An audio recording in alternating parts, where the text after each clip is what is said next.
안녕하세요. 오늘은 1971년 12월 기록인데요. 현대 종교와 정법, 질의응답 내용을 좀 보려고 합니다.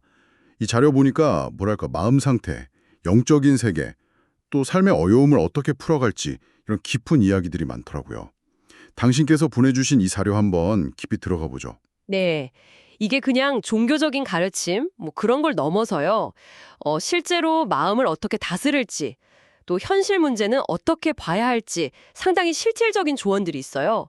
오늘 저희는 당신께서 그 핵심, 그 정수를 딱 잡으실 수 있도록 좀 도와드리려고 합니다. 자, 그럼 바로 흥미로운 지점부터 시작해 볼까요? 네, 좋습니다. 이 자료에서 계속 강조되는 게 마음의 조화, 원문 표현이죠. 코코로노 조화. 이게 제일 중요한 것 같아요. 그냥 막 신한테 빌거나 뭐 폭포수 맞고 이런 고행, 그런 것만으로는 좀 부족하다. 오히려 마음이 막 혼란스러우면 동물령 같은 좀 낮은 존재한테 끌릴 수도 있다. 뭐 이렇게 경고를 하더라고요. 이게 왜 이렇게 중요하다고 보는 걸까요? 조화라는 게? 네. 그 핵심은 마음이 평온한 상태, 이게 그냥 가만히 있는 게 아니라는 거죠. 내 안에 어떤 잡음들, 분노라든지 끝없는 욕심 같은 거요.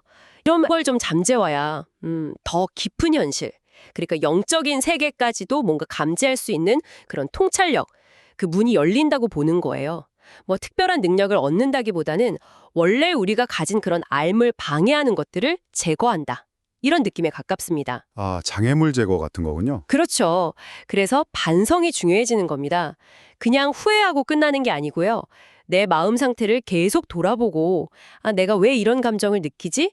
그 뿌리를 찾아서 다스리는 거. 네, 그런 적극적인 노력이 필요한 거죠. 용혼을 닦는다, 혼을 미혹하 이런 표현도 있던데 결국은 이게 스스로 해야 하는군요. 남한테 맡기는 게 아니라 예를 들면 불교의 팔정도처럼 올바른 생각, 올바른 말, 행동 뭐 이런 걸로 스스로를 계속 갈고 닦는 과정이다. 이렇게 볼 수도 있겠네요. 네, 맞습니다. 근데 이게 좀 부족하면, 노력이 부족하면 오히려 병이나 어떤 시련 이런 걸로 강제로 깨닫게 될 수도 있다. 이 부분도 좀 인상 깊었어요. 맞아요.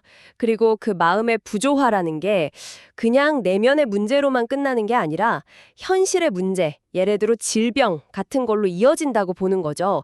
심지어는 그 사후세계 묘사도 나오는데 정말 뼈랑 가죽만 남은 사람들이 서로 막 해치고 빼가지고 그런 지옥의 모습을 꽤 생생하게 그리면서 경고하기도 하고요. 와, 그 묘사가 정말 강렬하더라고요.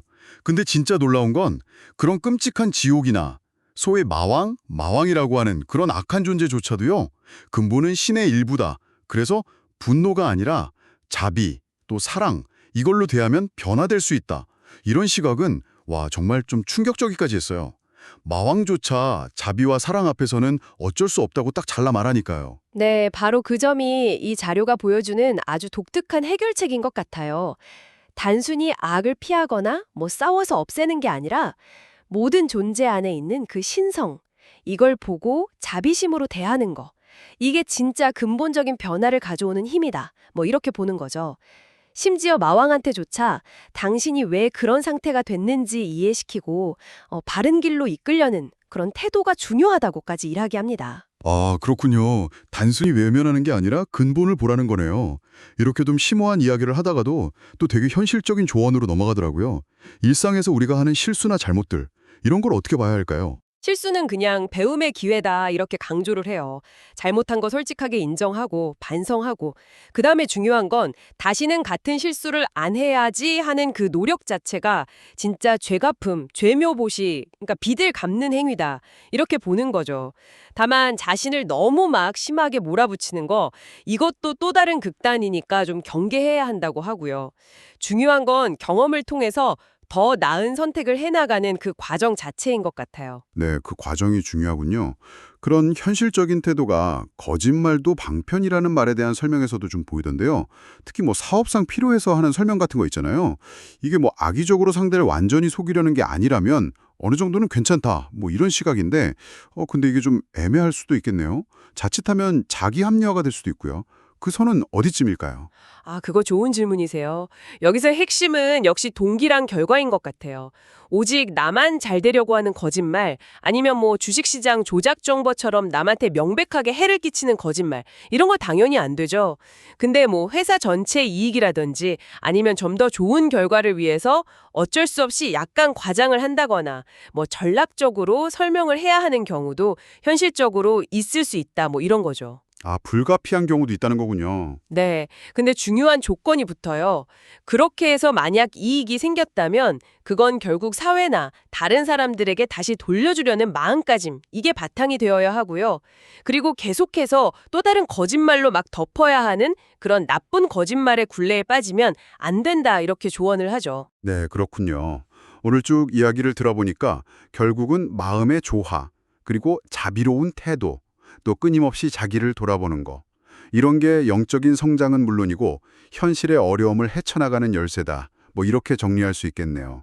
그렇습니다. 특히 마지막에 나온 그 진정한 신, 거대새 신하고 우리가 스스로 만들어서 막 숭배하는 종이 신, 페이퍼 신, 이 구분을 한번 곱씹어 볼 만해요. 전자가 뭐랄까 단본적인 진리나 가치를 뜻한다면 후자는 우리가 보통 쫓는 것들 있죠. 부, 명예, 권력 같은 어쩌면 좀 피상적인 것들, 그런 걸 의미하는 것 같고요. 결국 이 자료는 당신께 묻고 있는 거죠. 당신의 에너지는 지금 어디로 가고 있습니까?